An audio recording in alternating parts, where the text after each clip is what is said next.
lamentablemente hemos venido padeciendo hace varios meses de que cada vez que los nacionales haitianos quieren cerrar la puerta, la cierran sin ningún pretexto. Mira, ahora el pretexto que ellos usan es las repatriaciones masivas.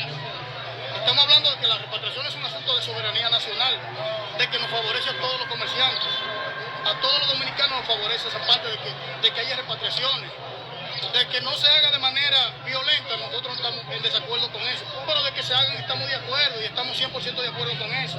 Con relación al mercado, cada vez que ellos entienden que hay que cerrar la puerta, la cierran sin nada a cambio, señores.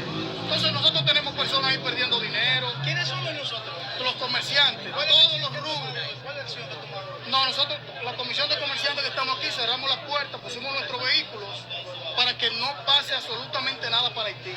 Ellos quieren cerrar la puerta por 3 meses, nosotros estamos dispuestos a cerrarlo por 6 meses, pero que en verdad cuando se abra el comercio sea un carril de doble vía, no simplemente ustedes querer cerrar la puerta cuando les dé la gana, con un chantaje y provocando que se pierda dinero en el mercado.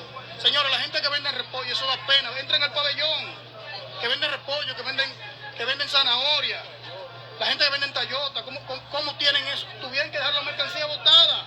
¿Por qué? Porque cerraron el mercado el viernes y no se pudo vender. Entonces ya nosotros, el chantaje se acabó. ¿Cuál es la posición de las autoridades ante la decisión de ustedes? No, las autoridades tienen una posición marcada con el asunto del tema.